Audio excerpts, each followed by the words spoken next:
Satprem, la tragédie de la terre, de Sophocle à Sri Aurobindo. L'esprit regardera par les yeux de la matière, et la matière révélera la face de l'esprit. Sri Aurobindo, Savitri. Chapitre 6. La victoire sur la matière. De Sophocle à Sri Aurobindo. Cette victoire sur la matière, peut-être est-ce cela que les savants ont senti lorsqu'ils ont réalisé leur première fission nucléaire, délivré le pouvoir de l'atome. Ce devait être très formidable à regarder. Quel mystère! C'était la maîtrise du monde, en tout bien, tout honneur. Le reste, nous le savons.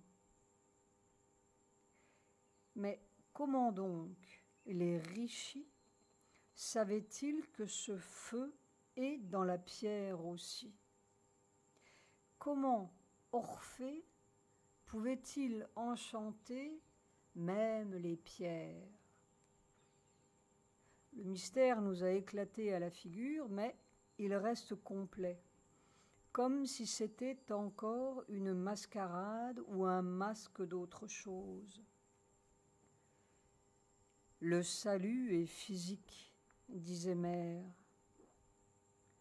Comment ce salut peut-il être physique quand tous ces atomes collent autour de nous, en nous, et nous enferment rigoureusement dans une forme définie selon des lois définies? Un formidable donjon, disent les Védas, il y a tant de millénaires déjà. La victoire sur la mort, c'est très concevable, c'est même évident dès que le pouvoir de ce feu commence à descendre un peu dans les allées aveugles du corps. C'est très difficile à supporter. C'est même comme une traversée de la mort tout en vivant. Mais qui voudrait vivre des siècles dans ce même donjon, avec toutes les illuminations entre guillemets du monde, même et surtout avec la conscience spontanément cosmique des cellules qui communiquent avec tout, sont dans tout, ici et là-bas, sans différence, hélas. C'est très douloureux, oui, comme le ciel et les enfers ensemble. C'est un donjon total, terrestre, avec chacun dans son petit donjon particulier qui peine et souffre sans guère de communication avec les autres.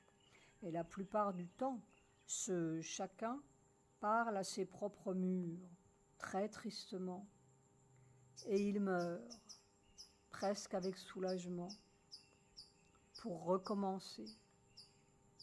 Mais qu'est-ce qui pousse à recommencer? Quand on a connu beaucoup de cachots divers, beaucoup de bûchers divers, et cette sordidité toujours, même avec ses éclairs de beauté, et que l'on commence à avoir un peu la mémoire de l'âme, cette terrible collection de misère sous une peau ou une autre, c'est un peu écrasant. On ne peut pas s'empêcher de sentir que cet interrègne dans la réalité est long. Et où est cette réelle réalité dans la matière, ce bloc noir? S'évader, on peut. Il y a des milliers de moyens de s'évader, des moyens conscients et célestes. Les cieux, entre guillemets, ont toujours existé avec des noms divers et des saluts, entre guillemets, divers, au milieu d'étendues plus ou moins grandes, selon les moyens et les aspirations. Mais bon sang, pourquoi tout ça si c'est pour s'évader? Nous ne parlons pas des inepties diverses aussi de nos églises, mais avec le regard clair d'un être conscient, conscient aussi de son âme et de sa divinité immortelle. Il y a des bébés de l'évolution, mais ces bébés aussi ont une âme, quelle que soit leur crasse provisoire, et un destin immortel, quel que soit leur détour. Et tous les détours faisaient mieux grandir ce feu, ce besoin. Ils élargissaient, enrichissaient l'étendue ou le panorama de l'âme consciente au lieu de l'étriquer dans un petit corset de vertu. Tout cela est très bien. Mais quoi? Pourquoi? Pour un donjon un peu plus aéré? On ne peut s'empêcher de sentir Sophocle, l'immense Sophocle, et cette pitié silencieuse, cette question silencieuse, ce regard au loin, lorsque le chœur d'Œdipe roi chantait « Pauvres générations humaines, je ne vois en vous qu'un néant. Quel est donc l'homme qui obtient plus de bonheur qu'il n'en faut pour paraître heureux, puis, cette apparence donnée, disparaître à l'horizon? » On ne peut s'empêcher de sentir aussi, derrière le regard, l'immense regard de Sri Aurobindo, celui de Sophocle autrefois, qui viendrait regarder encore une fois, mais pour faire cette fois-ci, pour dénouer ce néant et ce mystère, comme si tous ces siècles arrivaient à leur but.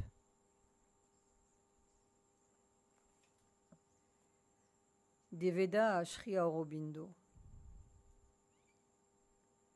Il y avait aussi la grande compassion du Bouddha, au temps même où Sophocle regardait par la mer Égée, là-bas, vers le large bleu, vers le soleil levant.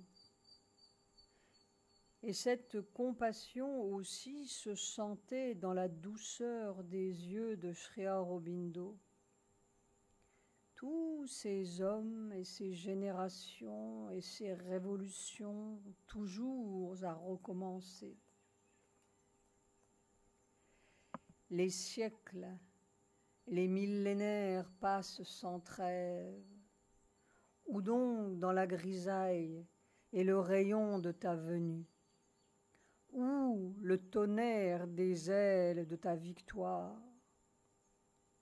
Seulement passent les pas des dieux qui passent. Les univers interminables répètent leur ronde inaltérable. Les cycles rebâtissent tout et aspirent encore. Tout ce que nous avons fait est à refaire sans fin. Tout se brise et se renouvelle et reste pareil. Trop faible est la force qui maintenant naît avec nous. Trop pâle la lumière qui se glisse sous les yeux clos de la nature. Trop rare la joie qui paie notre douleur. Mais je sais que ta création ne peut faillir. Savitri. Je sais. Et ce je sais n'allait pas dans un néant bouddhique ni nucléaire. Cette fois-ci, quelque chose sera fait. Il y avait une sagesse préhistorique, le mot est de Sri Aurobindo dans son secret du Veda, et cette sagesse savait aussi Mais nul n'est allé aussi loin, aussi profond, aussi centralement que les sages védiques. Pour nous, le mental est venu tout durcir et abstraire. Ce sont des systèmes et des lois qui semblent aussi établis que la ronde des étoiles dont l'ellipse est d'avance connue et mesurée, et tout est su d'avance. Il y a comme une barrière subconsciente, collective, scientifique et religieuse qui nous fait fouiller dans un inconnu, entre guillemets, tout fait. Nos mystères, entre guillemets, sont comme le rebondissement d'une onde qui va frapper nos propres murs intellectuels.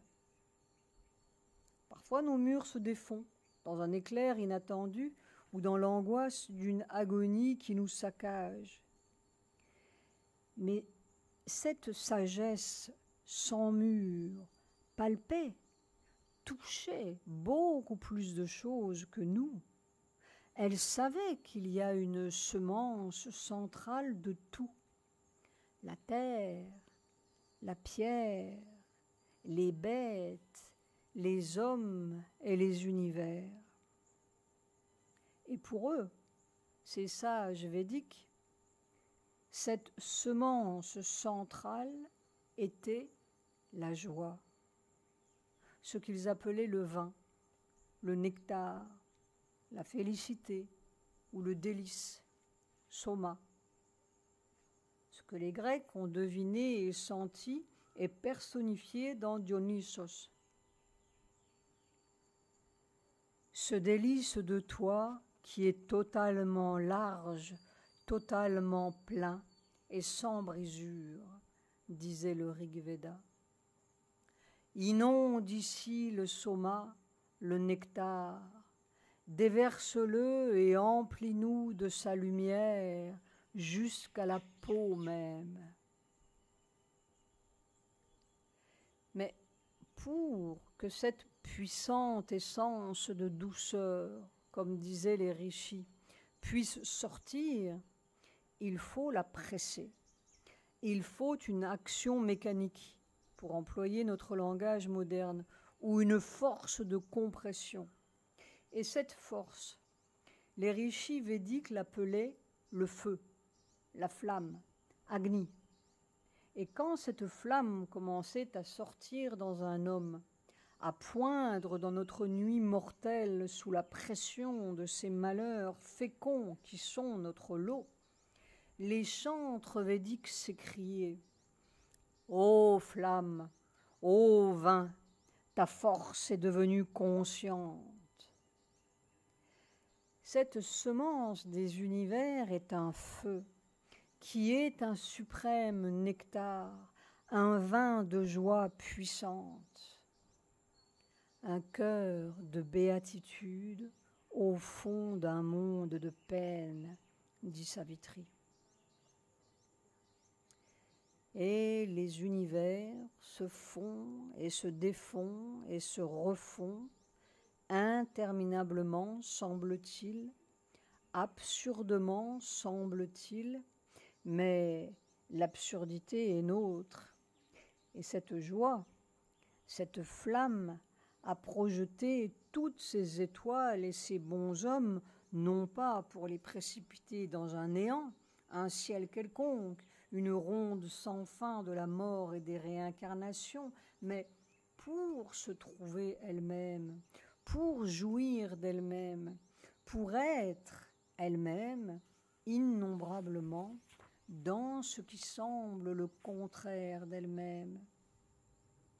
Et elle ne peut cesser d'être jusqu'à ce qu'elle arrive à son but total et plein et sans brisure.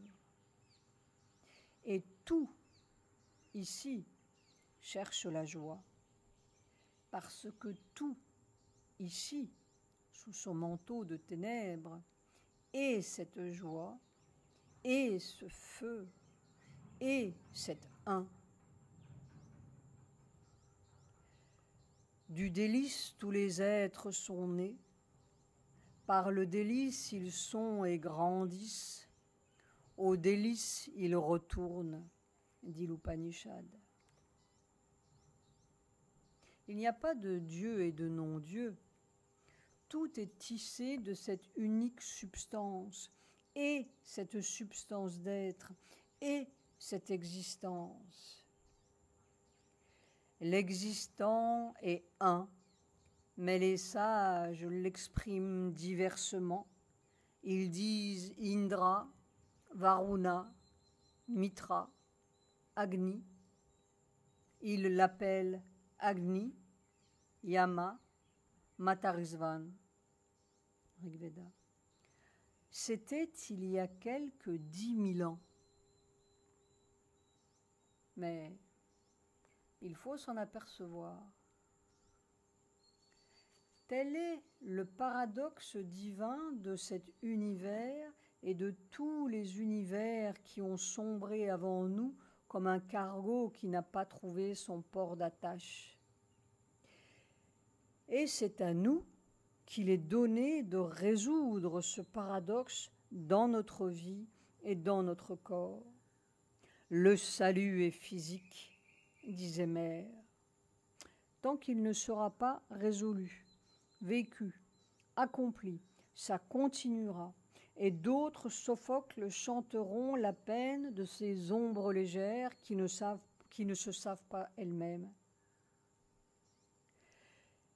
Les cellules de notre corps doivent tenir la flamme de l'immortel, sinon l'esprit seul rejoindrait sa source, laissant un monde à demi sauvé à son douteux destin.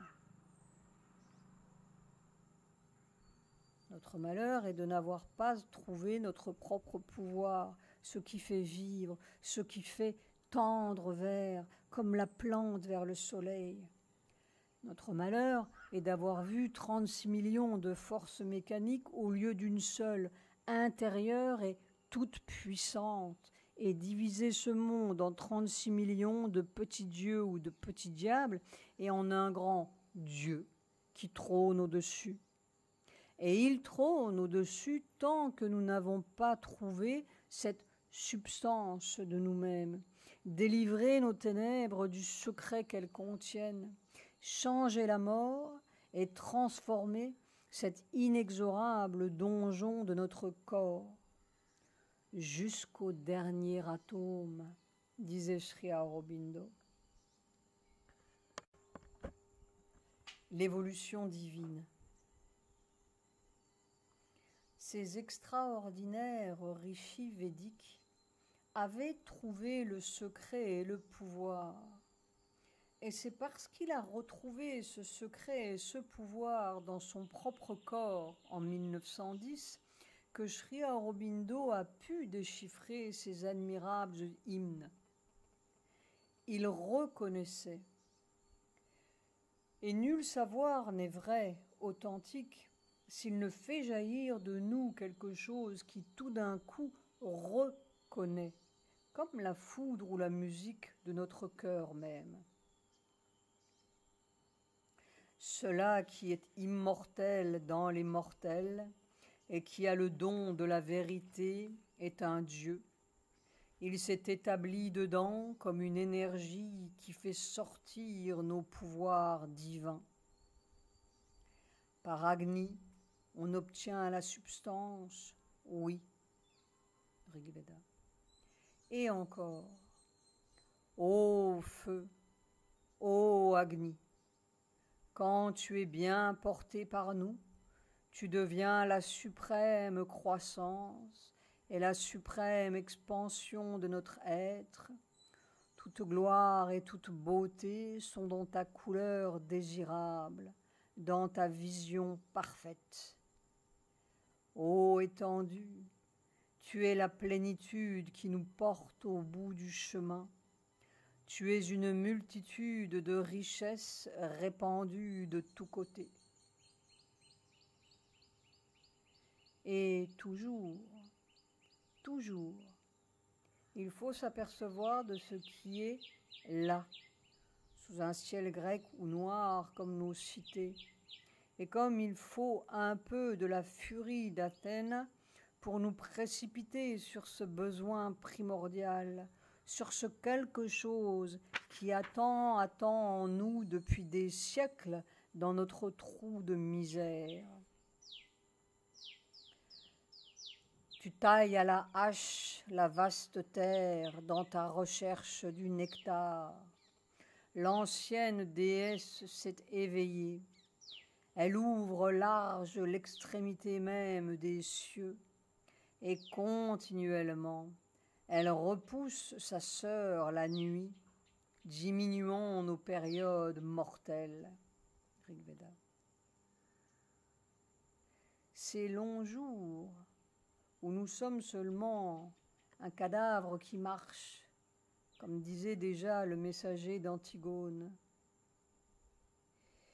Et c'est une longue bataille, brûlante, contre l'étranglement des forces collectives épaisses, contre les idées reçues, les croyances reçues, contre les lois qui règnent, les morales qui règnent ou ne règnent pas, le sens de ceci et sens de cela, et tous les sens qui ne sont pas le seul sens, et contre nous-mêmes, indéfiniment, et nos propres cavernes. Tout est contre.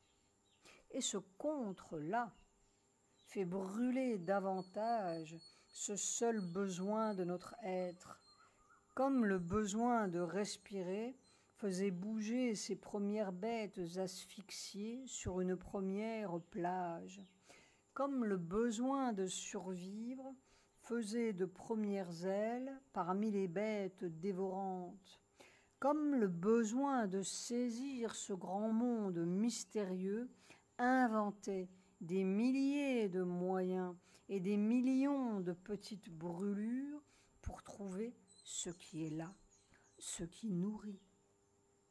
Et quand c'était trouvé, encerclé, saisi, le vieux feu se brisait lui-même ou se dévorait lui-même pour aller plus loin, encore plus loin, vers plus d'espace, plus de force, plus de maîtrise, plus de moyens de saisir cette plénitude fugitive, cette joie fugitive, ce quelque chose qui a des millénaires de soif inétanchée et qui lutte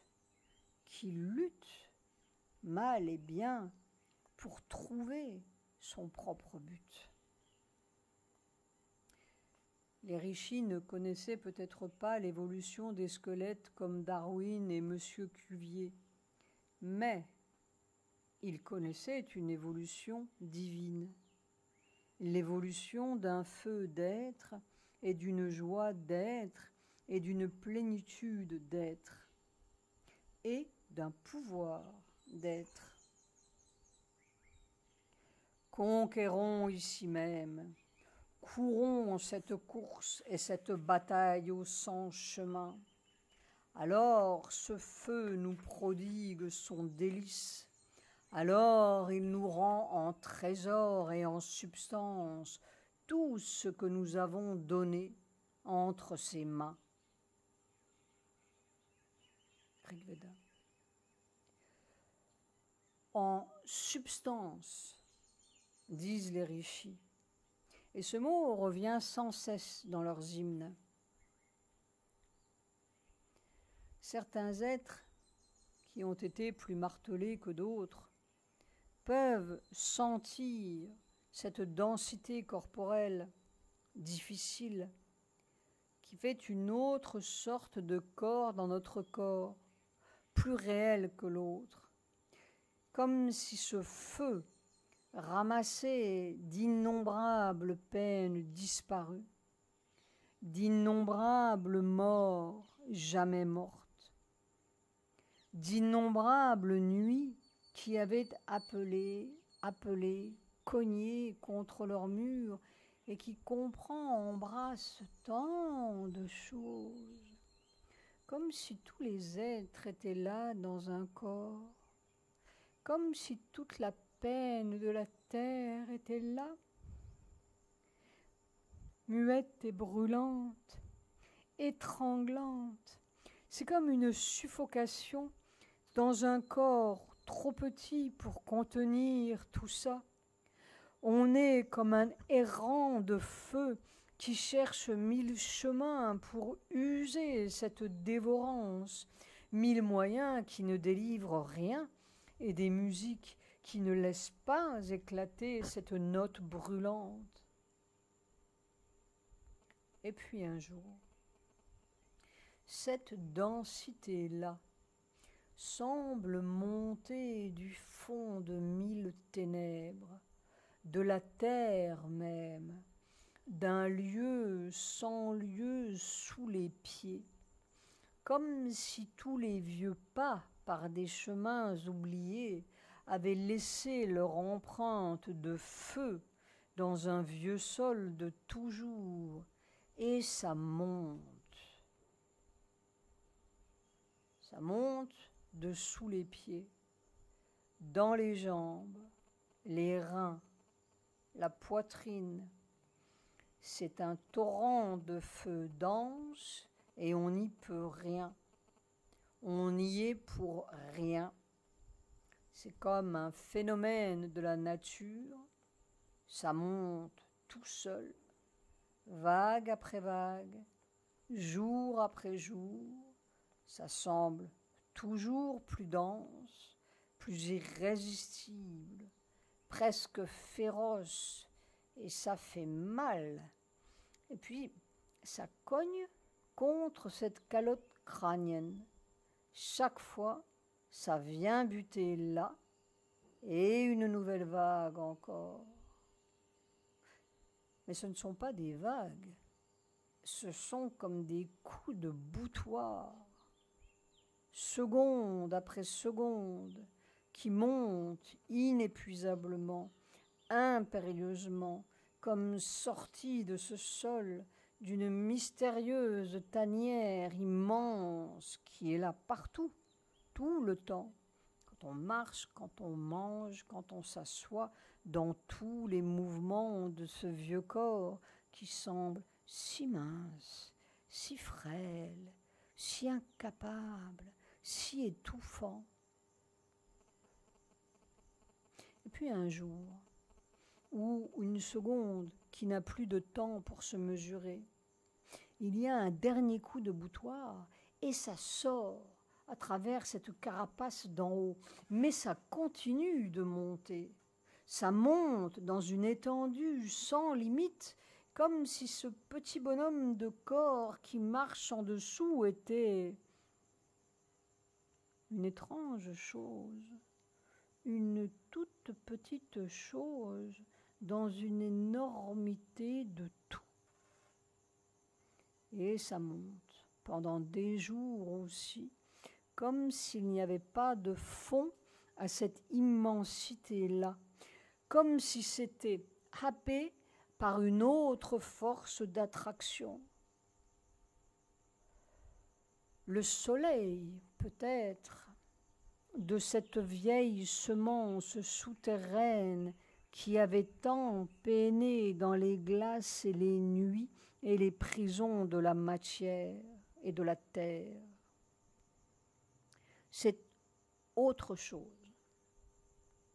C'est un autre monde qui n'a pas de mots, comme celui des astronautes, peut-être, qui auraient laissé tomber leur scaphandre. Les hymnes védiques ont voulu dire cela dans une langue de bronze qui ne s'entend plus dans nos mots et dans un rythme qui n'est plus le nôtre. Sans cité de fer me garder dedans.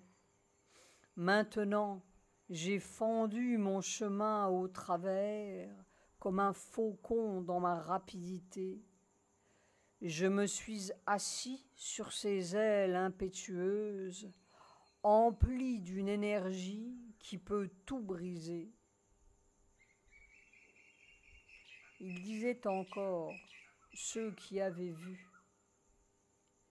L'œuvre est accomplie. Ils découvrirent cette vastitude même sur laquelle il y a un couvercle.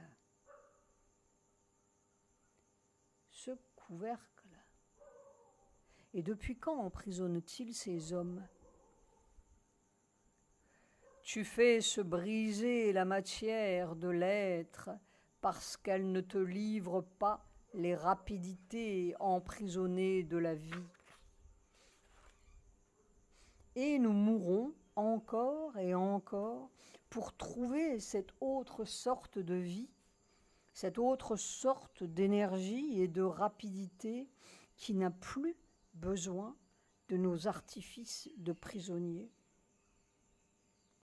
Alors, en vérité, ils se sont éveillés et ils ont vu totalement, derrière eux, autour d'eux et partout, ils eurent, en vérité, l'extase même dont on jouit au ciel.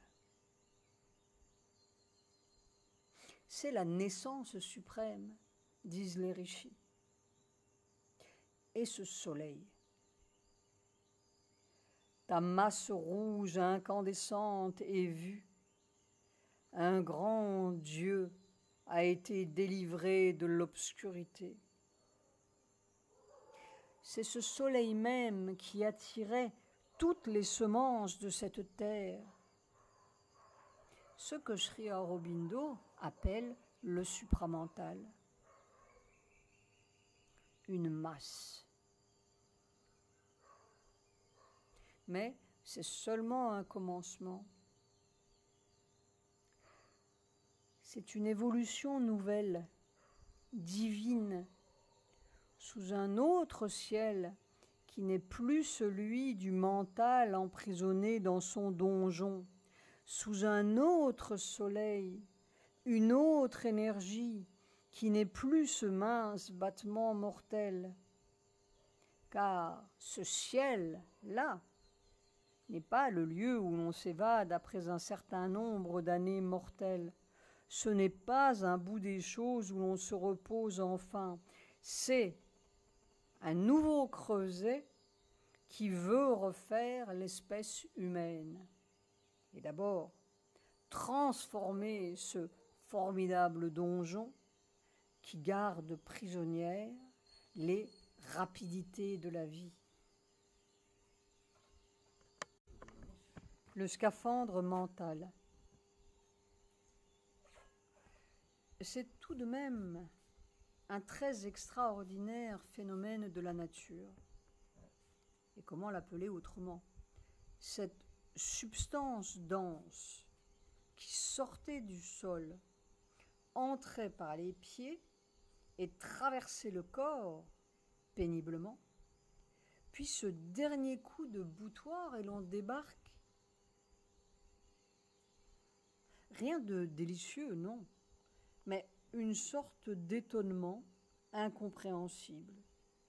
L'étonnement de cette quantité de substance lourde qui n'arrêtait pas de monter, monter irrésistiblement, comme du fond de la terre, un flot continu, mais plus dense qu'un flot, plus impérieux. On se demande, mais d'où sort tout cela? Et quand ce dernier coup de boutoir vient trouer, entre guillemets, et quoi dire d'autre, cette carapace crânienne, quand cette masse de substance sort à l'autre bout du bonhomme, il y a un soulagement, mais cet étonnement, parce que ça continue de monter, monter continuellement pendant des jours, la nuit on ne sait pas, et on marche, on se promène, tandis que cette espèce de scaphandre est largué en dessous. Mais où est le bout? Il n'y a pas de bout. Ce n'est pas miraculeux, parce que les marées, même d'équinoxe, n'ont rien de miraculeux. quoique si on les regarde pour la première fois de sa vie, cela puisse sembler miraculeux. C'est un phénomène de la nature. Et ce ciel, entre guillemets, qui n'en finit pas, est pourtant physique. Mais c'est comme une autre sorte de ciel, un peu stupéfiant, parce qu'on est dedans. Les rishis védiques appelaient cela le monde solaire, Svar. Et en 1910, quelques 7000 ans après les rishis, Sri Aurobindo, dans sa cellule d'Alipore, faisait un trou à travers son nirvana et il débarquait aussi dans cette autre chose qu'il appelait le monde supramental, comme si tout le temps nous avions été enfermés dans un monde qui est peut-être physique, mais un physique vu et perçu et vécu à travers une carapace mentale, comme le poisson vit son monde physique, entre guillemets, à travers une carapace aquatique. C'est-à-dire que nous, les hommes, ne sommes pas dans le physique. Nous ne sommes pas dans le matériel. Nous sommes dans le mental. Et tous nos outils n'y changeront rien, pas plus que les outils du poisson ne changent son milieu aquatique. C'est quelque chose vu à travers. Nous sommes dans un certain scaphandre mental avec nos outils de scaphandrier. Et la matière, qu'est-ce que c'est ? Mais il se produit un deuxième phénomène de la nature encore plus étonnant et un peu terrible. Un jour, tout d'un coup, on ne sait pourquoi, le courant se renverse, ou la marée se renverse. Les marins appellent cela la renverse.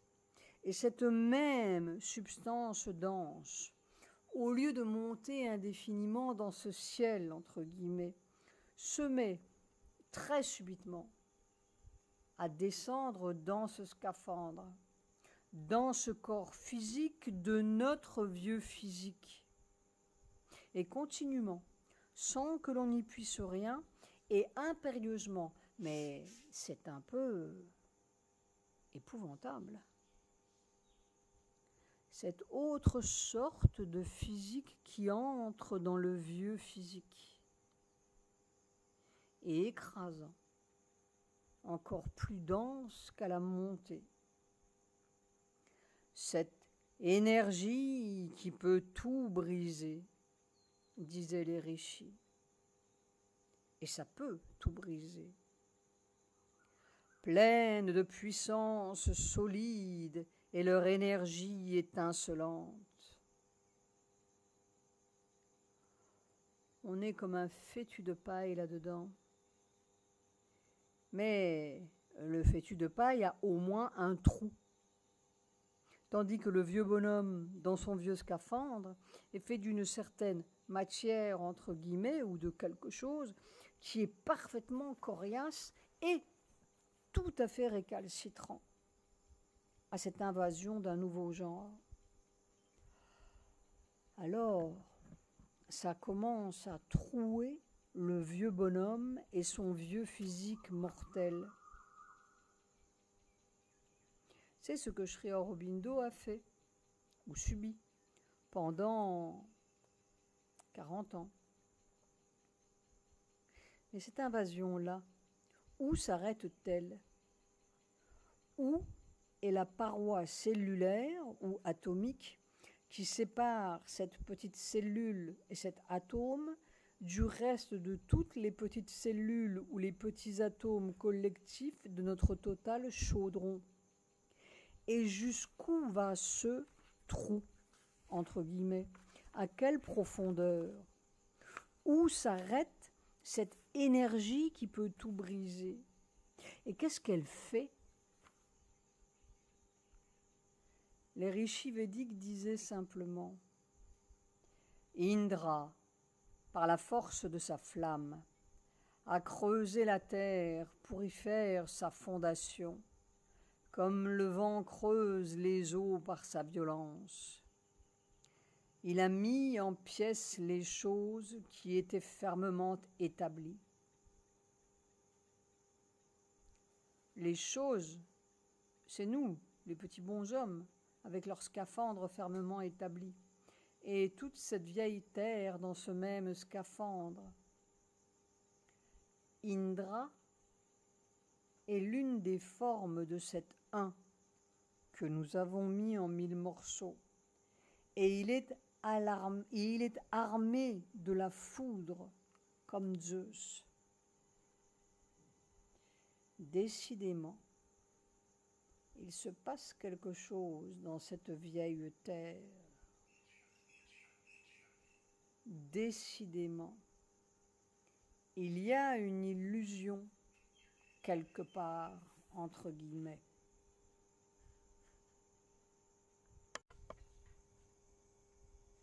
La dernière illusion.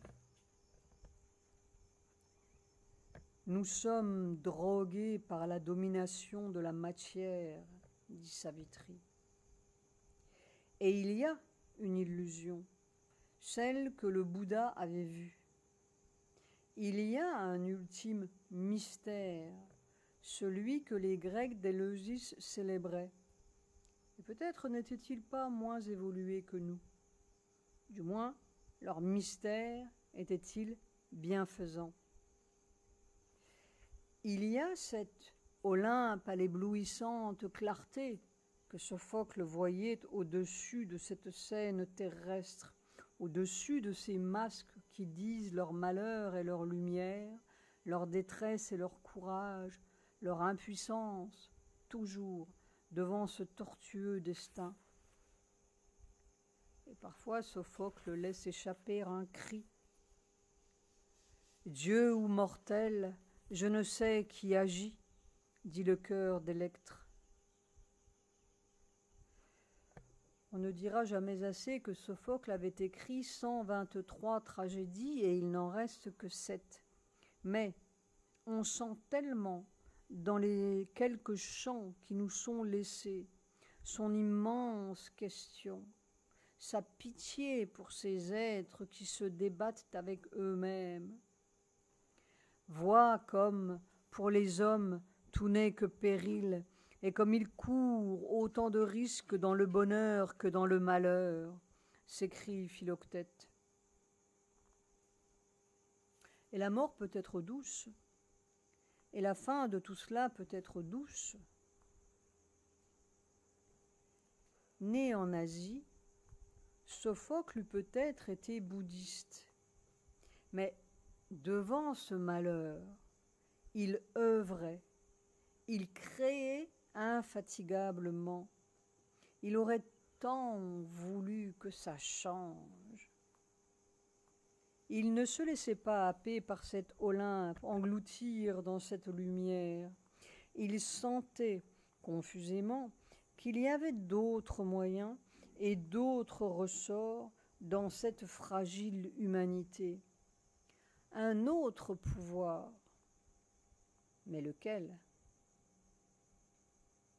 Il était né trop tôt pour cette réponse. Il y avait cette totalité humaine qui devait jeter le masque, laisser grouiller ces diables pour que l'étranglement soit assez total, assez terrestre, et que nous arrivions enfin au moment du cri et du destin, au fond du trou des siècles. Et c'est peut-être ce que cette énergie nouvelle, entre guillemets, ou éternelle, est en train de faire, tirer tous les diables des vieux enfers, ce rebut des âges empilés, afin que ce soit exorcisé une fois pour toutes.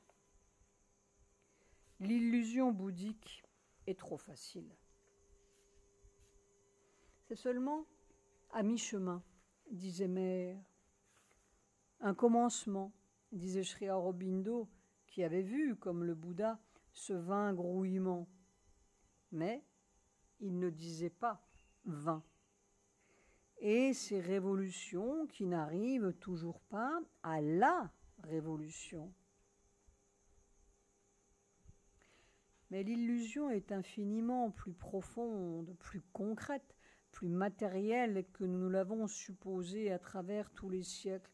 Elle est dans ce formidable donjon que les rishis avaient vu, dans ce scaphandre de chair et d'os, et dans ces prétendues lois que nos savants sont venus coller sur ce donjon comme une couche de béton supplémentaire. C'est la plus formidable des illusions, en effet. Mais il faut se débarrasser des autres illusions avant de démasquer celle-là. Et qui, parmi les hommes, brûle assez pour traverser ces fantômes et ces serpents et aller jusqu'au fond du trou, à la racine du mystère? Dans une première petite cellule, tout le mystère est là, et tout le pouvoir, celui-là même qui a mis en route ces millions d'espèces vers leur sublime destin. Les rishis védiques aussi avaient vu l'illusion, mais infiniment plus en profondeur. Ils avaient une puissante expression pour désigner cet individu, le fils des brumes. C'est le mental, enroulé dans les 99 anneaux du serpent. Mais cet individu n'est pas seulement notre très utile instrument de réflexion, ce qui nous a permis de prendre conscience de notre situation individuelle sous les étoiles et de notre malheur. C'est une hydre qui enveloppe tout jusqu'au fond des cellules, jusque dans la matière. L'enveloppeur, Rigveda. Et naturellement, il recouvre tout de sa puissante brume, y compris nos réflexes les plus naturels, entre guillemets, et nos yeux les plus naturels, entre guillemets. Le couvreur, Rigveda. C'est l'artisan numéro 1 de notre donjon. Ayant pris conscience de sa situation individuelle, il a naturellement, entre guillemets, tout séparé et divisé. C'est par excellence le diviseur sans bouche, Rigveda. Et nous, les hommes en particulier, sommes devenus comme l'un qui est hébété et ne sait plus le champ où il demeure. Rigveda. Finalement, nous avons cru que cet instrument-là était notre seul outil et le grand créateur des choses. Et il crée, en effet, des malheurs dans lesquels il s'enferme. C'est un donjon étanche. Et par-dessus le marché, il a une bouche, entre guillemets, qui déverse son hypnotisme par tous les haut-parleurs ou les bavoyeurs du monde. Et pourtant, sans lui, sans les malheurs qu'il crée, nous serions devenus une espèce stationnaire, comme les marsupiaux ou les charmantes petites mouettes qui font des repetites mouettes et indéfiniment.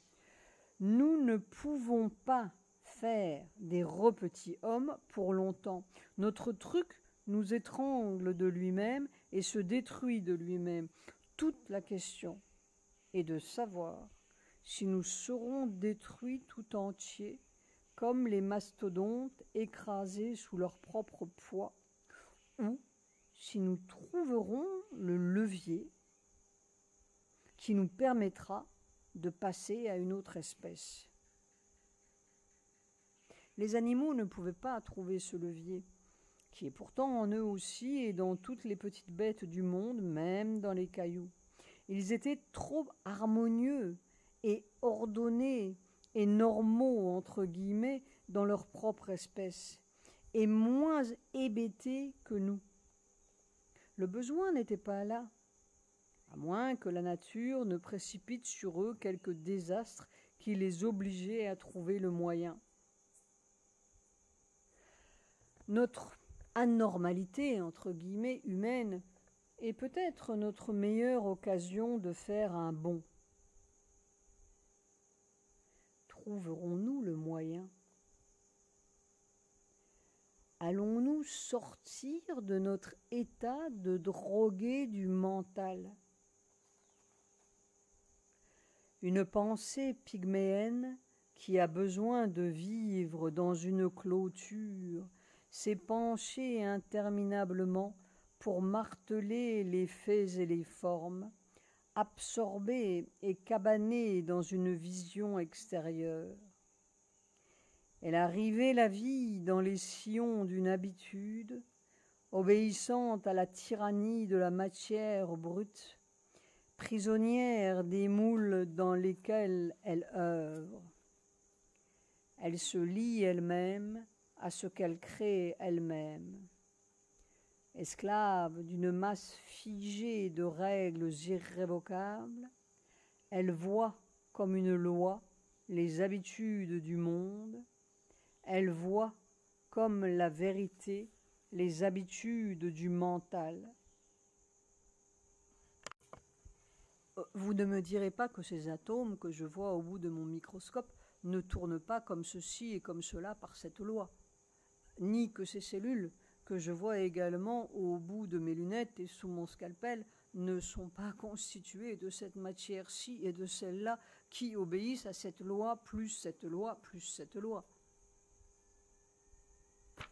Nous sommes dans un donjon de lois qui n'ont pas la réalité que nous leur prêtons.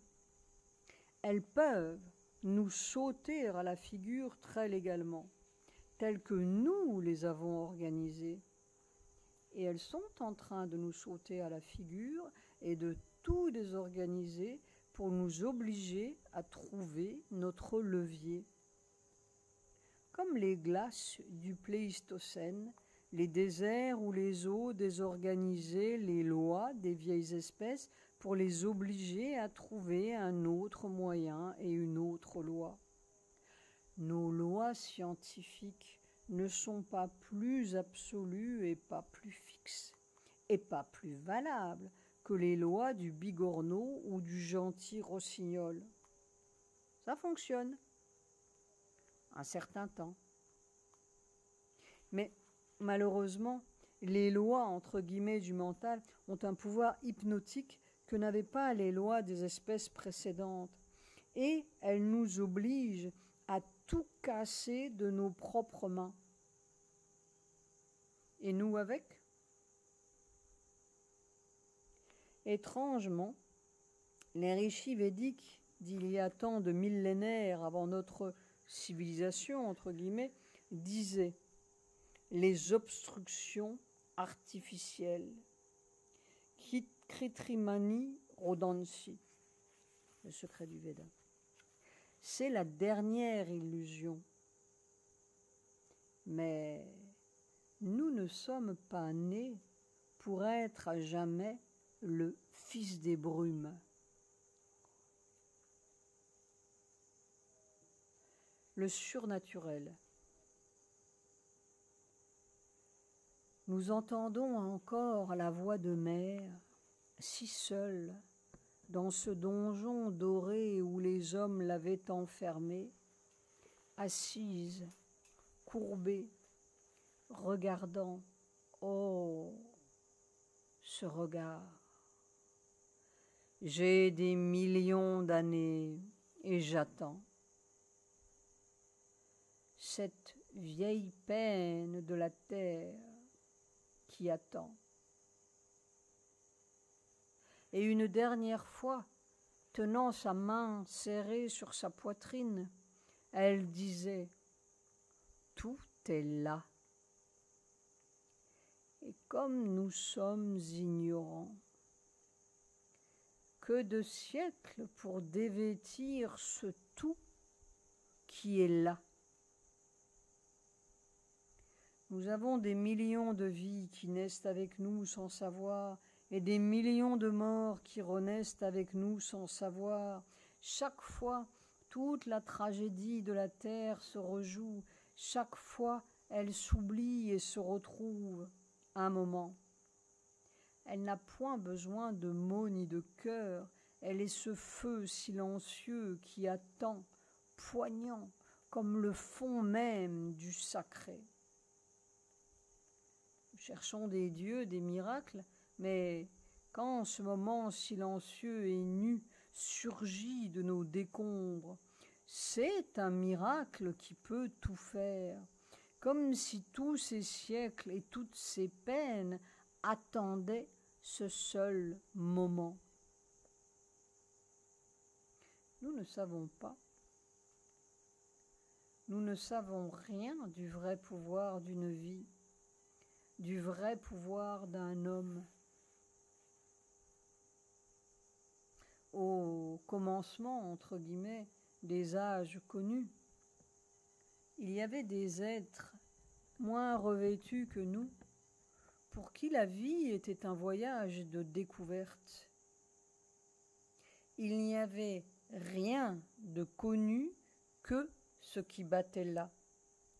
Et ce là était un vaste monde divin, un pouvoir d'être qui se cherchait lui-même, un trésor qui se veut tout entier.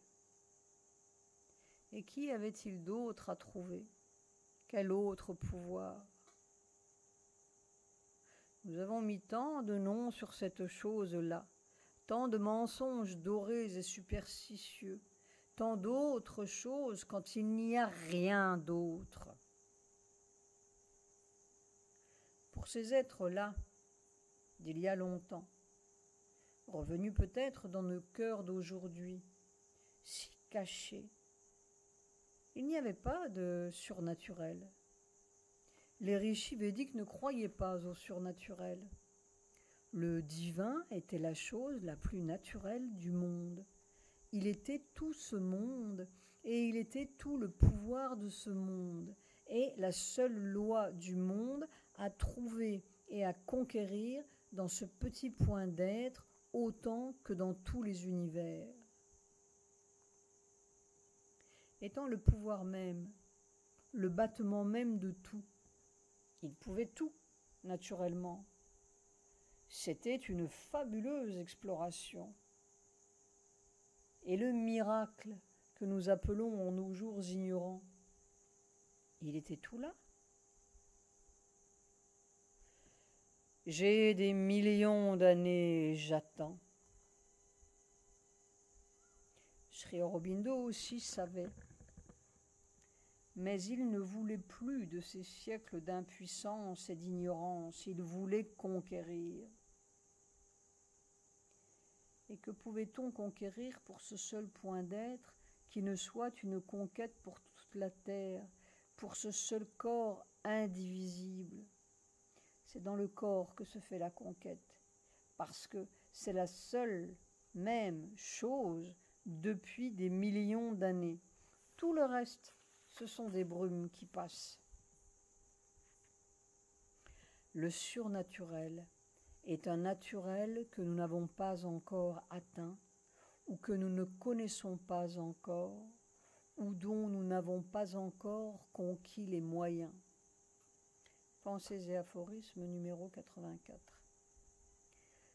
Sri Aurobindo voulait le moyen, et il suffisait de partir de ce qui est là, dans son plus simple, son plus naturel, un corps.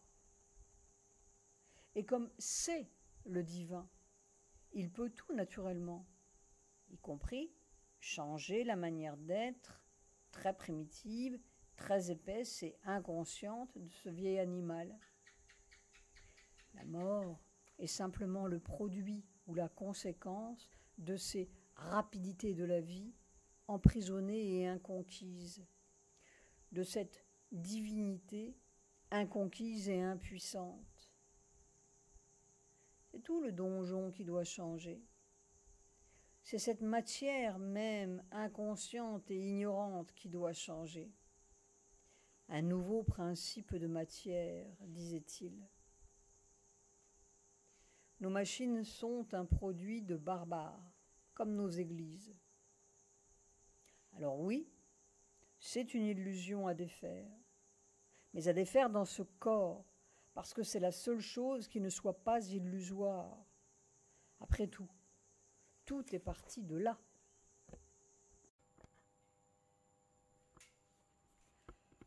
Le phénomène. Il faut pourtant tenter de dire le phénomène le plus extraordinaire du monde. Sri Aurobindo y avait tout à fait renoncé, et devant les questions saugrenues de ses disciples, il finissait par répondre « Le supramental s'expliquera de lui-même ». Et c'est vrai, il est en train de s'expliquer partout sur la terre, d'une manière qui ressemble un peu aux oracles de Delphes et qui vous pousse ici pour aller là, mais d'une manière assez fracassante, ou déconcertante en tout cas.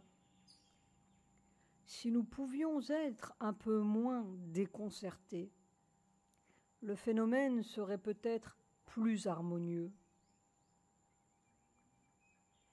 On se sent très petit pour dire cela, et surtout très dépourvu de vocabulaire. Il faudrait une langue nouvelle. Que dirait une première bête qui ouvre les yeux au monde, comme ce petit phoque sur sa plage blanche? Mais un petit phoque, même premier, c'est déjà tout fait, substantiellement. Ici, ce n'est plus une autre manière de regarder, c'est une autre manière de substance, une autre sorte de matière. Il faut avoir une tête bien accrochée sur les épaules de cette vieille matière pour pouvoir vivre cela. Et le dire. À travers tous les temps et tous les âges humains, il y a eu des êtres qui ont suffisamment senti le remue-ménage insensé de cette vie et cette peine, ce bonheur toujours blessé, ces amours qui changent et se retournent ou s'évanouissent, cette vie qui s'use sans jamais trouver sa paix, sa plénitude qui apaiserait tout. Et ils ont cherché à sortir de tout cela. Bien des sages ont essayé, et leur expérience est assez semblable. D'abord, réduire tout ce chaos et ce fracas et ce tourbillon de la vie au silence, cette sorte de toboggan mental qui monte et descend et remonte pour se fracasser encore, et tous ces oui et tous ces non, et ces vertus qui sont l'envers d'un péché, et ces péchés qui cherchent leur vertu, c'est sans fin, c'est sans solution, c'est sans accord au sens musical. Alors ils ont fait taire tout cela, lentement, lentement, et au sommet de ce silence, au bout de ce vide de tout, une pointe pure de leur être a émergé au-dessus de leur tête dans une étendue, une sorte de ciel, mais si paisible, si tranquille, sans une ride, et l'on pouvait être heureux là, on pouvait être plein là, comme au-dessus des mers de la vie et de ses orages et de ses peines.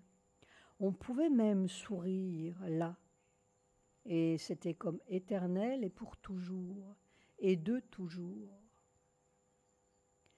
Il y avait même une grande musique là, une étendue de musique, comme si tous les univers chantaient leurs notes, comme si c'était l'accord de tout.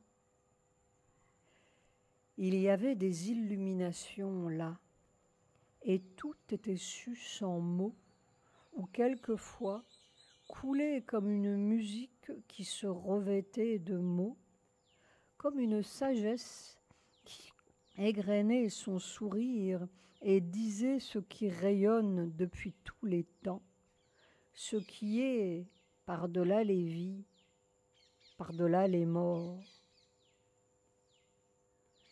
Bien des sages d'aucune religion, bien des musiciens d'aucune langue ou de toutes les langues ont senti cela ou chanté cela.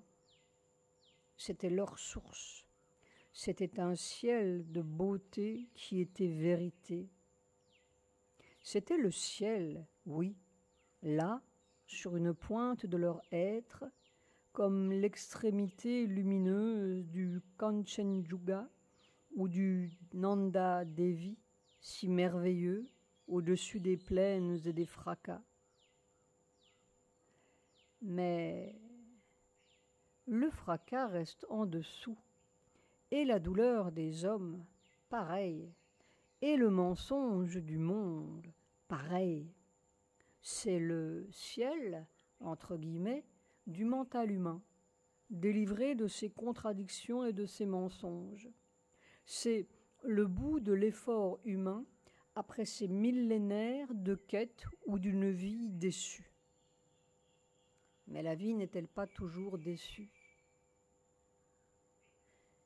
Sophocle avait bien vu tout cela, et il continuait d'espérer pour la vie, il continuait de vouloir pour les hommes.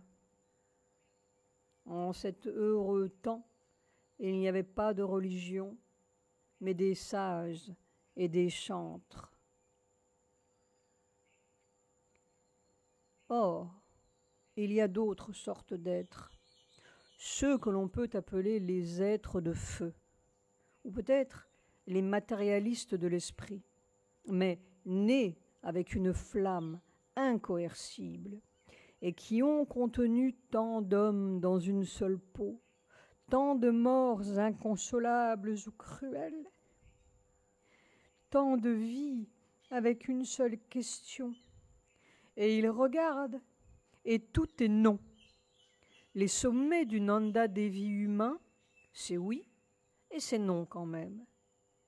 Les étendues maritimes balayées de grands vents, c'est oui, et c'est non quand même. Les sublimes musiques entendues, c'est oui à en pleurer, et c'est non quand même.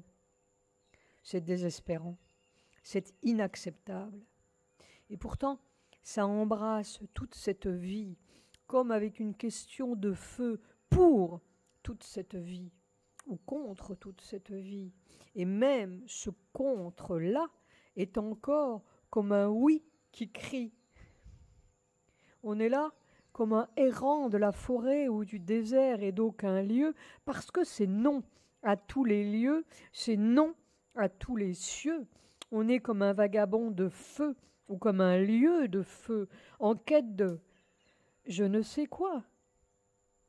C'est même non à la mort, et non au désespoir, et pourtant c'est complètement désespéré, mais ça brûle, comme pour la vie même. Et le regard s'aiguise. Non, ce n'est pas le regard du petit phoque sur sa grande plage nue, c'est un regard de feu qui a vécu tout ça et qui voudrait transpercer ce nom-là et transpercer tout cela qui chante ou qui pleure comme s'il y avait quelque chose à arracher au fond de ce trou humain, inacceptable et sublime. On pourrait dire que c'est un regard de géologue. Il y a des colonies de coelenterés appelées polypiers coralliens, et ils forment des barrières ou des récifs. Et ils meurent les uns sur les autres en formant un mur, et le dernier vivant pousse sur les morts. Et c'est ainsi. On regarde cette dernière barrière de polypiers humains qui pousse sur son tas de morts, avec tous ces morts en dessous, solides, et ce vivant provisoire qui pousse quand même. Où est le ciel, entre guillemets, de ce polypier-là? Et c'est un terrible nom brûlant qui crie.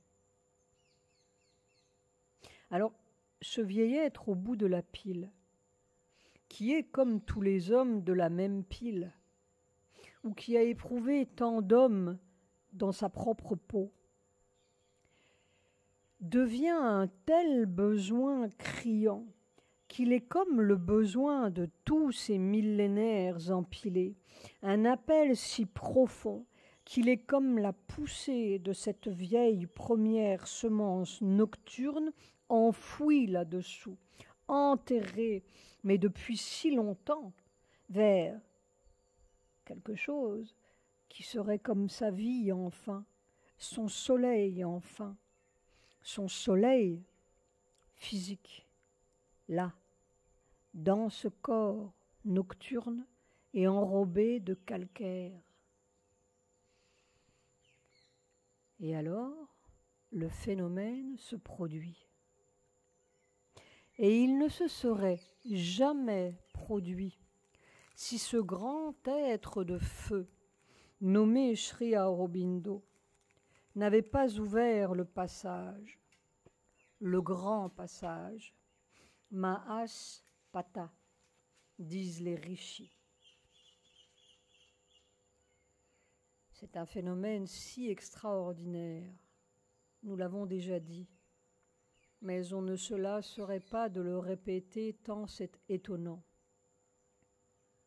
En fait, c'est comme si, dans toute cette histoire de l'évolution, un spécimen de l'espèce en cours assistait consciemment à sa propre transition et vivait le mécanisme ou le pouvoir par lequel toutes les espèces précédentes ont opéré leur propre transition. Et ce n'est plus le passage d'un certain milieu, entre guillemets, que nous connaissons à un autre milieu que nous connaissons, c'est un autre milieu. Ce n'est plus une pointe de l'être mental raffiné qui s'élève au-dessus des mers sauvages de la vie et s'étend enfin dans un ciel éthéré, apaisé, heureux et accordé à tout, si souriant, si large, divin enfin, au milieu de toutes ces discordes du monde et créateur de toutes nos beautés fugitives. Ce n'est plus cela du tout. Quelquefois, on le regretterait. C'est quelque chose qui monte de sous les pieds, lourd, dense, et monte sans arrêt. Et c'est le premier étonnement. Mais d'où sort toute cette substance? C'est substantiel, mais cela ne correspond à aucune des substances que nous connaissons. C'est dense et compact, et pourtant fluide. C'est lourd et massif comme du plomb. Et pourtant, ça n'a pas de poids sur nos balances électroniques. Ça n'ajoute pas 1 gramme au corps. Et pourtant, c'est écrasant, comme si tout le corps était dans un poids. Et puis ça monte irrésistiblement, comme du sol même, comme s'il y avait une gigantesque tanière là-dessous, et ça traverse le corps, lentement d'abord, puis de plus en plus férocement, entre guillemets, si l'on peut dire, impérieusement, jour après jour, sans que l'on n'y puisse rien. et ça vient cogner et cogner, buter contre cette malheureuse carapace crânienne et sans pitié. Tu laisses passer ou tu éclates. Puis un jour, au bout de combien de mois, un dernier coup de boutoir traverse le corps, comme on fend une peau de bête, disaient les rishis, et ça sort de cette espèce de muraille corporelle. Et ça continue de monter, comme si c'était la substance même du corps qui montait, mais dans aucun ciel éthéré, heureux et lisse et serein. Une immensité dense. Et rien qui se passe les yeux clos avec des visions et des lumières extraterrestres. On marche et c'est là, ça monte. On mange, on accomplit toutes les besognes de la vie et ça continue de monter inlassablement, compactement, irrésistiblement, comme dans un ciel sans fond, aussi insondable que la tanière en dessous, et un ciel qui est comme notre ciel physique, puisque on marche en dessous et on regarde les champs, les chemins, mais un ciel qui serait d'une autre qualité ou d'une autre substance que le ciel physique que nous connaissons. Et on est comme happé ou sous une autre attraction qui tire et tire cette substance d'en bas, corporelle, puisqu'elle traverse le corps, vers quelque chose qui serait un invisible soleil de tout cet univers. Et ça monte indéfiniment pendant des jours. Et le corps, ce vieux corps qui marche tout de même, est comme un malheureux tuyau, peut-être une cheminée de volcan, entre cette extrémité d'en bas qui plonge on ne sait où dans la terre et cette extrémité d'en haut qui s'enfonce dans un ciel, entre guillemets, de plus en plus dense. Il faut être tout à fait solide et rationnel pour subir ça. Mais un jour, au bout de combien de temps, se produit le vrai phénomène, celui qui va bouleverser toute notre espèce. La marée se renverse. Au lieu de monter, ça descend. Et ça veut rentrer dans ce vieux tuyau corporel pour aller rejoindre la mystérieuse tanière là-dessous, dans la terre. Mais alors, c'est une toute autre histoire. Cette formidable densité de là-haut, formidable pour un petit corps, vient retraverser le corps pour aller cogner contre l'extrémité d'en bas, sous les pieds, qui alors semble plus dur que du roc et aussi vaste que la nuit de la terre. Et le tuyau résiste. Mais elle est donc résistée à cette espèce de foudre dense qui descend.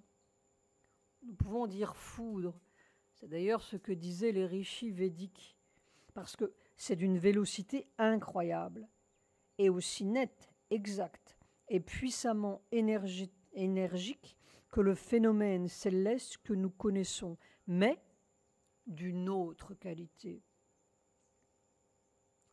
Et alors, quand ça entre dans cette vieille matière, on commence à tout comprendre. Et les millions d'années, et les espèces disparues, et le phénomène terrestre, et ce donjon de roc qui enveloppe toute la terre, comme une gangue noire encerclée d'une immensité. Une immensité d'énergie. Et cette autre matière, car comment appeler cela, qui veut entrer là-dedans. Notre matière est cassante et inflexible, comme crispée sur elle-même, à côté de cette matière souple et pourtant puissamment dense.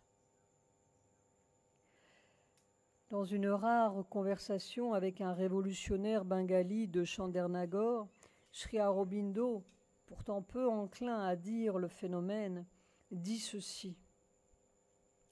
À partir de 1910, mais plus particulièrement entre 1914 et 1921. C'est en 1914 que Sri Aurobindo a rencontré Mère pour la première fois.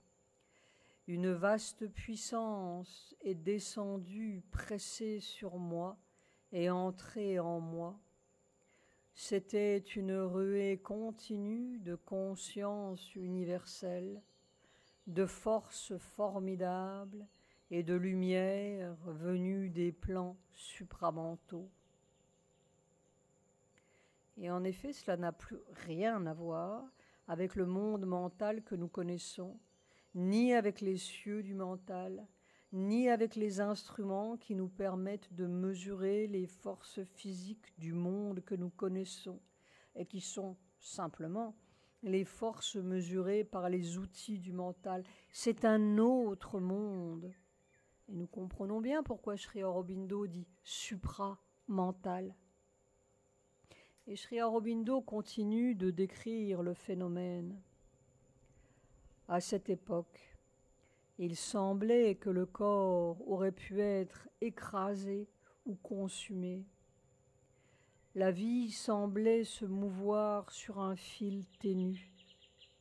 Un tout petit manque d'attention, un léger manque d'équilibre aurait suffi à mettre le corps en pièces ou à détraquer son mécanisme. Les rishis l'ont dit d'innombrables fois dans leurs hymnes, sans crainte de se répéter, comme une incantation.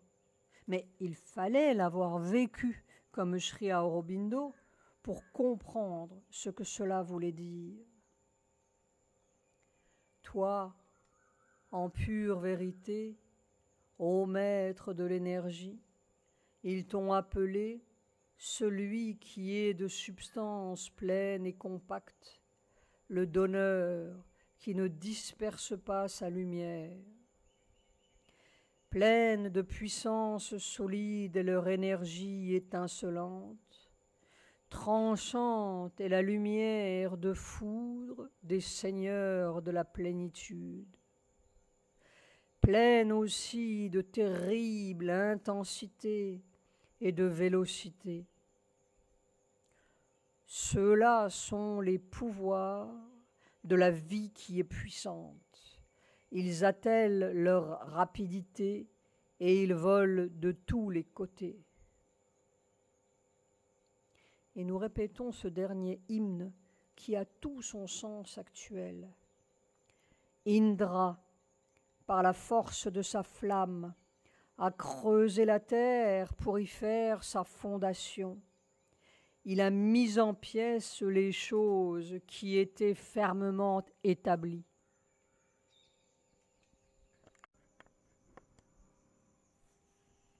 La cellule,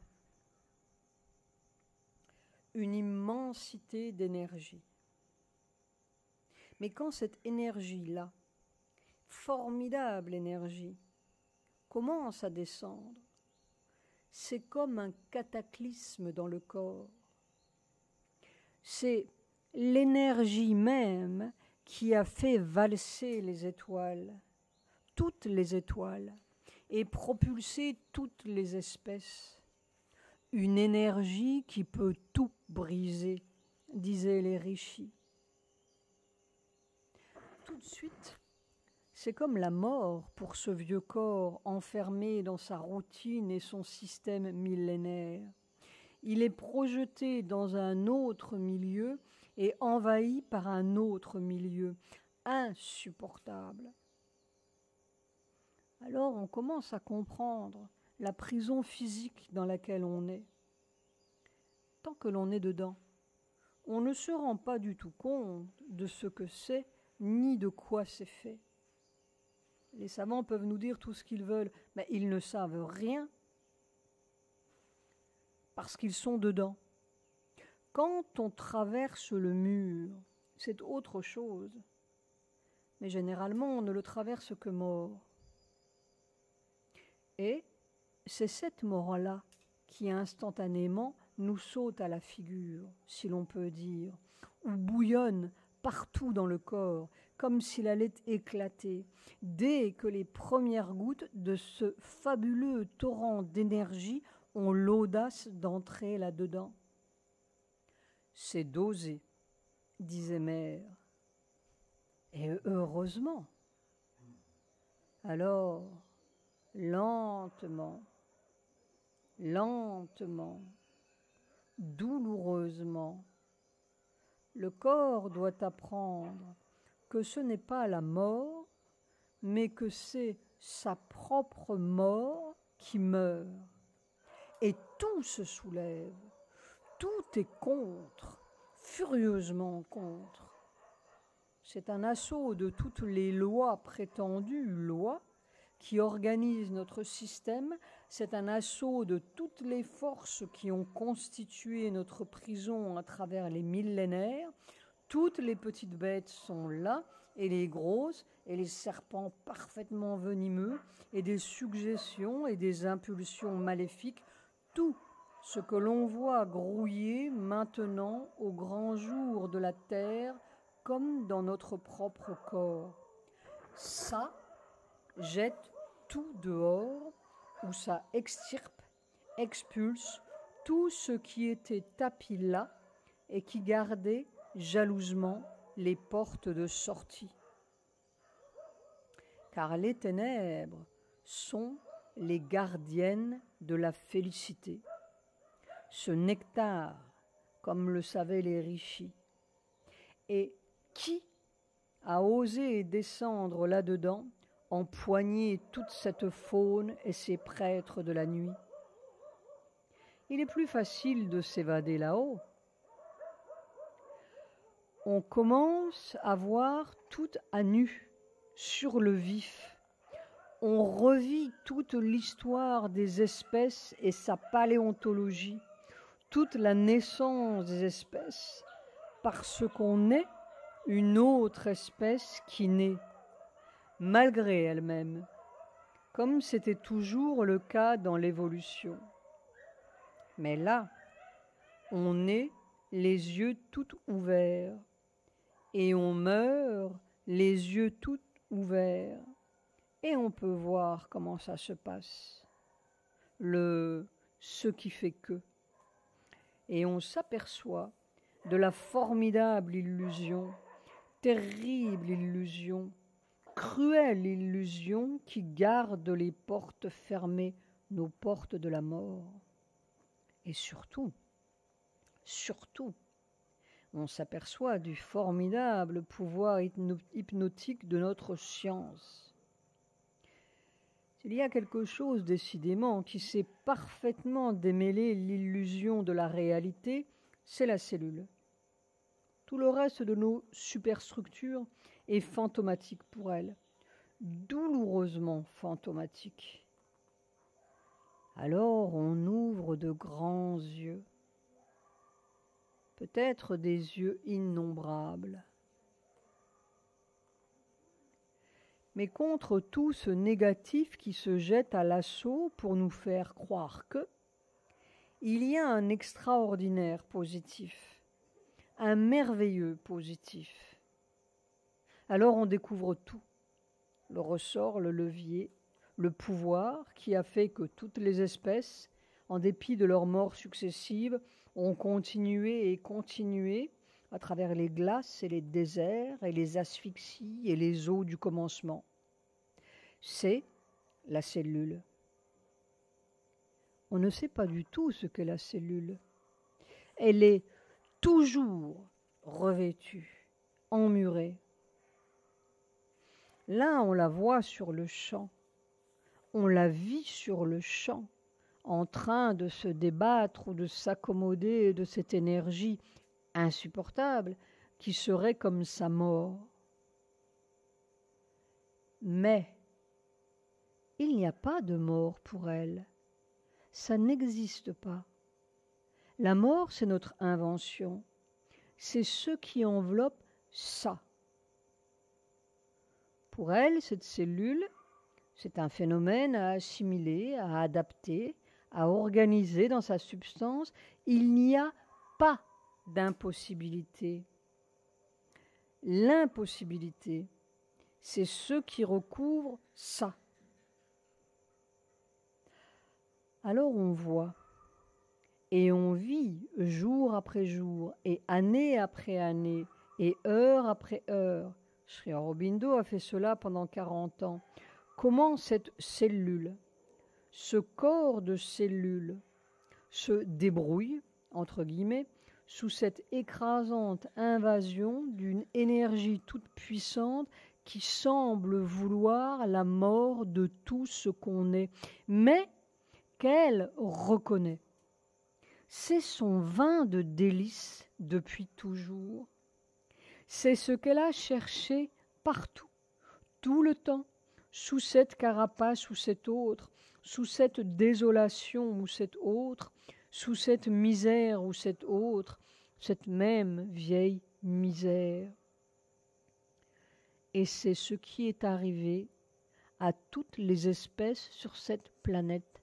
Elles ont reconnu. C'est la même chose, c'est le même fonctionnement cellulaire, la même évidence rayonnante. Le corps, c'est celui qui cherche des solutions et qui les trouve et les a toujours trouvées à travers les millions d'années d'adversité. On le voit jour après jour, essayer une façon, une autre façon, 1000 façons, obstinément. C'est cette obstination qui est tout simplement miraculeuse. Comme si cette petite cellule-là vivait dans un autre monde où tout est possible. Comme si cette petite cellule pure connaissait son propre soleil merveilleux qui la tire à jamais. Où est la difficulté? C'est ça qui est ça et qui va à ça.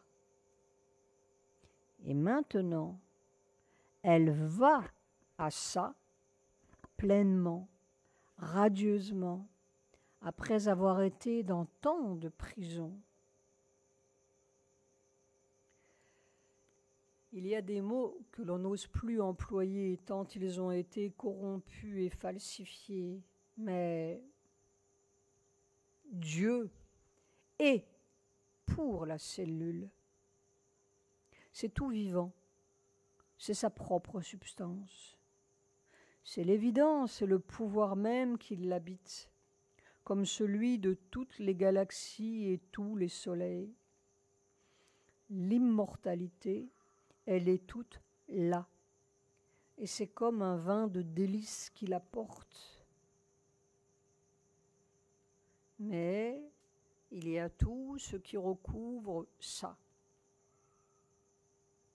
Alors, pour une fois dans ces millions d'années d'évolution, il y a une cellule consciente qui a été bouleversée par l'invasion de son propre soleil et qui essaie de trouver la solution, de se bâtir un nouveau corps envers et contre tout. Dans son simple langage direct, Mère disait « Ce ne sont plus les lois qui font tenir les corps debout. » Et encore, la vieille routine est finie. C'est la routine terrestre qui est finie. C'est la routine de la vieille évolution qui est finie. Et tout le monde est bouleversé parce qu'il n'y a qu'un corps de monde. Et tous les vieux châteaux souillés s'écroulent sous le poids de ce vrai ciel qu'ils voulaient mettre ailleurs. Toutes les vieilles structures s'écroulent sous le poids de leurs propres mensonges. Partout, les vieilles petites bêtes tapies dans l'ombre sont extirpées, expulsées, sous la pression de cette formidable énergie divine. Et elles font leur danse de protestation. Ça grouille et ça grouille. Mais c'est fini. Notre vieux donjon est en ruine. Une petite cellule solaire est en train de bâtir un nouveau corps de monde. La métaphysique du corps. Le fait de mourir n'a rien de particulièrement désolant. Ce qui est désolant, c'est l'inhumanité récurrente, l'absurdité presque cruelle de cette espèce hybride entre la bête et quoi ? Nous ne sommes pas en quête de philosophie, mais de réalité. Quand on regarde une pile de polypiers et ce dernier vivant qui pousse sur son tas de morts, c'est un tableau saisissant. Et, d'une certaine façon, plus saisissant sous son aspect cosmique que les horreurs des siècles d'inquisition ecclésiastique. 5 siècles, c'est long, qui n'avaient rien à envier à l'art des supplices de la Gestapo. La bête est toujours parfaitement là. Mais cette pile-là, d'il y a combien de millénaires, ce dernier vivant qui pousse sur le dernier mort.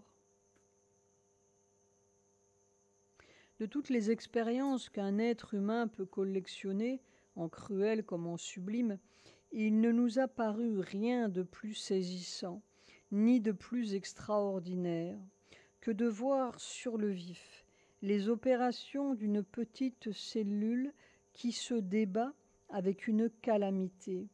Ça, c'est un tableau cosmique. C'est comme toute notre histoire à nu, polypier compris. C'est le premier et l'ultime mystère. Pas du tout ce qui se passe sur Vénus ou sur Jupiter, mais Vénus et Jupiter sont là-dedans aussi. Là, on ne marche pas autour des choses comme les péripatéticiens d'Aristote. On est dedans. Et on est dedans pendant des jours et des années si longues et des heures très longues aussi, à être en train de mourir au bout de la vie, entre guillemets, sous la pression incompréhensible d'une puissance qui peut tout casser. Ce sont toutes les vieilles calamités qui sont là d'un coup, et pendant des années, seconde après seconde. Mère disait, on croirait que l'on ne peut pas supporter ça pendant plus de quelques minutes, et ça dure, et ça dure.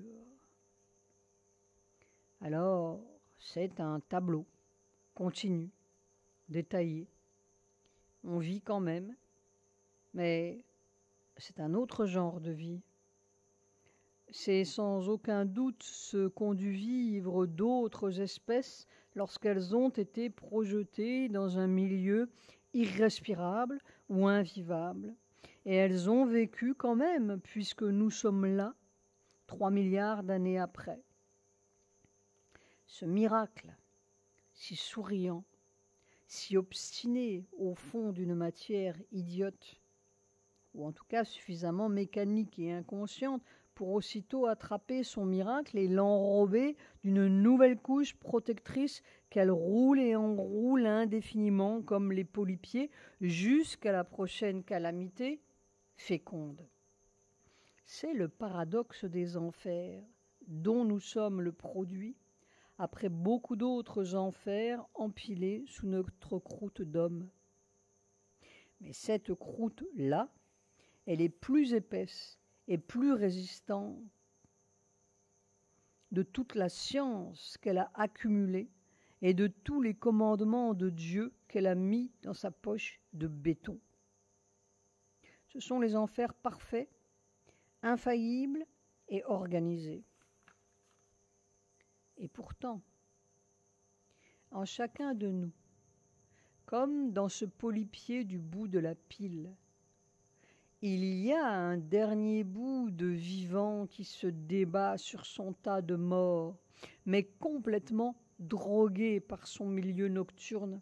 On pourrait dire maléfique, mais ce maléfique porte peut-être en lui-même son ultime cri de salut, comme Oedipe aveugle et ruiné.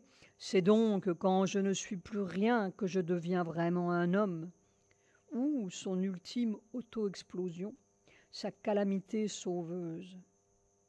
Car ce paradoxe des enfers a toujours été un paradoxe divin.